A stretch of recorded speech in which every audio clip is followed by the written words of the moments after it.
ലക്ഷ്മി, പാളയത്ത് കാണുന്ന ആൾക്കൂട്ടമാണിത്. വി എസിനെ സ്നേഹിക്കുന്ന വി എസിന്റെ പാർട്ടി പ്രവർത്തകർ, ജനങ്ങൾ എല്ലാവരും ഈ വേദിയിൽ കാത്തു നിൽക്കുകയാണ്.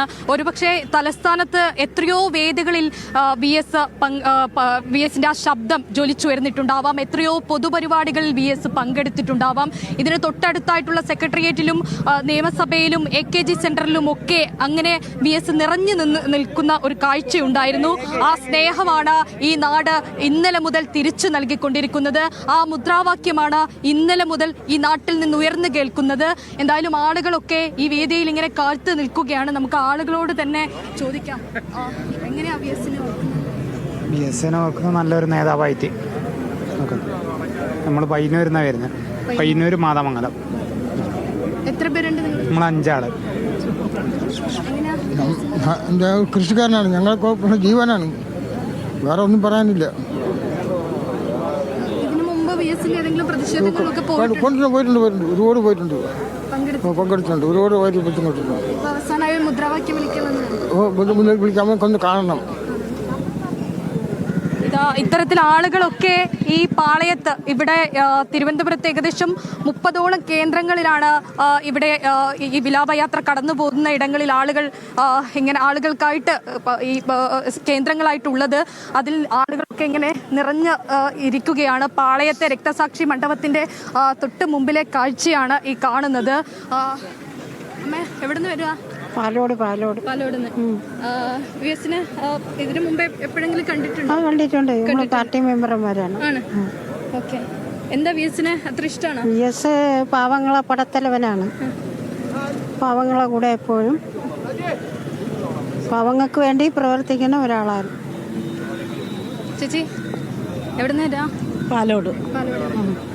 വി എസിന് ഇഷ്ടമാണോ? ഇഷ്ടമാണോ? ഇതിനു മുമ്പ് കണ്ടിട്ടുണ്ടോ? ഒരുപാട് പ്രാവശ്യം പങ്കെടുത്തിട്ടുണ്ട്. ഉണ്ട്. ഇങ്ങനെ വി എസിനെ പലതവണ കണ്ടവർ, ആദ്യമായി കാണാനെത്തിയവർ, അങ്ങനെ നിരവധി പേരുണ്ട്. ലക്ഷ്മി, ഈ പരിസരങ്ങളിലൊക്കെ ആളുകൾ, പാർട്ടി പ്രവർത്തകരായിട്ടുള്ള ആളുകളുണ്ട്, സാധാരണക്കാരായിട്ടുള്ള ആളുകളുണ്ട്. എല്ലാവർക്കും തങ്ങളുടെ പ്രിയപ്പെട്ട നേതാവിനെ ഒരു നിമിഷം ഒരിക്കൽ കൂടി കാണണം. അദ്ദേഹത്തിന്റെ കർമ്മമണ്ഡലത്തിൽ നിന്ന് അദ്ദേഹം ആലപ്പുഴയിലേക്ക് തിരികെ യാത്രയാവുകയാണ്. ആ കാഴ്ചയ്ക്ക് അദ്ദേഹം തിരികെ മടങ്ങുന്ന കാഴ്ച കാണാനായിട്ട് ഇവിടെ നിരവധി ആളുകളുണ്ട് കാത്തു നിൽക്കുന്നത്. നമുക്ക് അവരോട് കൂടി ചോദിക്കാം.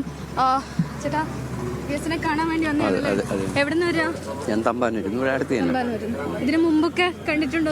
കണ്ടിട്ടുണ്ട്, പല പ്രാവശ്യം കണ്ടിട്ടുണ്ട്. എങ്ങനെ, ഇഷ്ടമാണോ? ഭയങ്കര ഇഷ്ടമാണ്.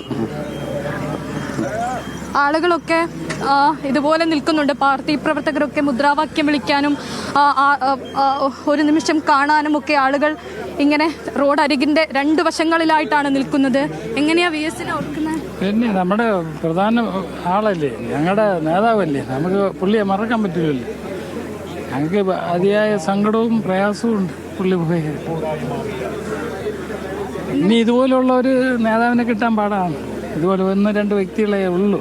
അതുപോലെ ഇനി ഒരു നേതാവിനെ കിട്ടാൻ ഇല്ല. ഇനി അത്ര ഒരു നല്ലൊരു മനുഷ്യനാണ് പുള്ളി. നമ്മളെ ഒന്നും വേർവിട്ടതിൽ ഞങ്ങൾക്ക് വളരെയേറെ പ്രയാസമുണ്ട്.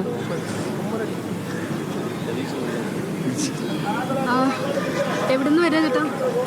എവിടുന്ന് വരാ? കോവളത്ത്. അപ്പോൾ ഇന്നലെ പോയായിരുന്നു സെക്രട്ടേറിയറ്റ് പോയി. ഇന്നും ദർബാർ ഹാളിൽ കണ്ടു. അവസാനമായിട്ട് ഒരിക്കൽ കൂടി കാണാൻ വേണ്ടി കാണാൻ വേണ്ടി പുഷ്പാർച്ചന അതിനുവേണ്ടി നിൽക്കുകയാണ്, ഞങ്ങൾ കാത്തു നിൽക്കുകയാണ്. എന്താ വി എസിനെ അത്രയ്ക്ക് ഇഷ്ടപ്പെടാനുള്ള കാരണം? വി എസിനെ ഇഷ്ടപ്പെടാൻ കാര്യം പഴയ തലമുറയിൽപ്പെട്ട നേതാവാണ്.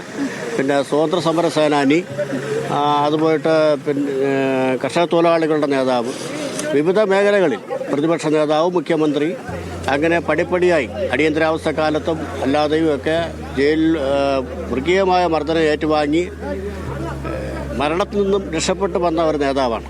വിഎസിന്റെ ലൈഫ് പറയുമ്പോൾ ഒരു കെട്ടുകഥ പോലെ നമുക്ക് തോന്നുന്ന വിധത്തിലുള്ള ഒരുപാട് സന്ദർഭങ്ങളുണ്ട്. ഒരുപക്ഷെ ഇപ്പോൾ നമ്മളിരുന്ന് അത് കേൾക്കുമ്പോൾ പോലും ഇങ്ങനെയൊക്കെ സംഭവിച്ചു കാണുമോ എന്ന് അത്ഭുതപ്പെടും.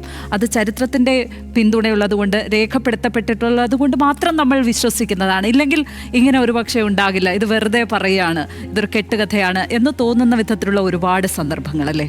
അദ്ദേഹത്തിൻ്റെ തട്ടകമായ തിരുവനന്തപുരത്ത് നിന്ന് ഇപ്പോൾ അന്ത്യയാത്ര നൽകുകയാണ് ആ മനുഷ്യർ. ആ ജനക്കൂട്ടം അത് അദ്ദേഹത്തിൻ്റെ ജനപിന്തുണ എത്രത്തോളം ഉണ്ടായിരുന്നു എന്നതിന് ഒരു തെളിവായിട്ട് നമുക്ക് കാണാൻ കഴിയും. ഇപ്പോൾ ഇനിയിപ്പോൾ പാളയത്തിലേക്കാണ്. ഇന്നലെ AKG സെൻറ്ററിൽ വന്ന് കണ്ടവരും ഇന്ന് വന്ന് കാണാൻ വന്നിട്ടുണ്ട്. അതായത് എത്ര കണ്ടാലും മതിവരാത്തൊരു നേതാവാണ് അവർക്ക് VS എന്ന രണ്ടക്ഷരം അവർക്ക് എത്രത്തോളം പ്രാധാന്യമുള്ളതാണ് ആയിരുന്നു, അത് എത്രത്തോളമാണ് എന്നത് ആ ജനക്കൂട്ടം സാക്ഷിയാണത്. തീർച്ചയായും രാഷ്ട്രീയ ശരികളുടെ നേതാവാണ്. ഇത്രയധികം ഒരു സ്വപ്രത്യ സ്ഥൈര്യം എന്നൊക്കെ പറഞ്ഞാൽ അത് VSലാണ് നമുക്ക് കാണാൻ കഴിയുന്നത്. ശരി എന്ന് പറയുന്നതിന് വേണ്ടി എത്രത്തോളം നിലനിൽക്കാൻ പറ്റുമോ അത്രത്തോളം നിലകൊണ്ട ഒരു നേതാവ്. അതുകൊണ്ട് തന്നെയാണ് അദ്ദേഹത്തിന് അത് പാർട്ടി ഭേദമന്യേ, രാഷ്ട്രീയ ഭേദമന്യേ, മുന്നണി ഭേദമന്യേ ആളുകൾ ഇങ്ങനെ ആരാധിക്കുന്നുണ്ടെങ്കിൽ, ഹൃദയത്തിലേറ്റുന്നുണ്ടെങ്കിൽ ഉറപ്പായും അത്ര വലിയ ഒരു നേതാവ് തന്നെയായിരുന്നു, ജനപ്രിയനായ ജനകീയനായ ഒരു നേതാവ് തന്നെയായിരുന്നു VS എന്നുള്ളതിൻ്റെ സാക്ഷ്യപത്രമാണ് ഈ ജനക്കൂട്ടം. നമുക്ക് മുന്നിൽ നമ്മൾ ഈ ഫ്രെയിമിൽ കാണിക്കുന്ന ജനക്കൂട്ടം അതുതന്നെയാണ്. ഇപ്പോൾ പാളയത്ത് നിന്ന് ഹാൻസ് കൂടി ചേരുന്നുണ്ട്. പാളയത്ത് രക്തസാക്ഷി മണ്ഡപത്തിൽ അദ്ദേഹം മുഖ്യമന്ത്രിയായിരുന്നപ്പോൾ പോലും സമരം നയിച്ചിട്ടുള്ള സമരനായകനാണ് VS. എല്ലായ്പ്പോഴും പറയാറുണ്ട് VS ഭരണപക്ഷത്തെ പ്രതിപക്ഷ നേതാവാണ് എന്ന്. അത്തരത്തിൽ അദ്ദേഹം മുഖ്യമന്ത്രിയായിരുന്നപ്പോൾ പോലും അദ്ദേഹത്തിൽ ഒരു പോരാട്ട വീര്യമുണ്ടായിരുന്നു എന്ന് പലകുറി നമ്മൾ കണ്ടിട്ടുള്ളതാണ്. ആ പാളയത്തേക്ക് അദ്ദേഹം സമരമിരുന്ന പാളയത്തേക്ക് അദ്ദേഹം എത്തുകയാണ്.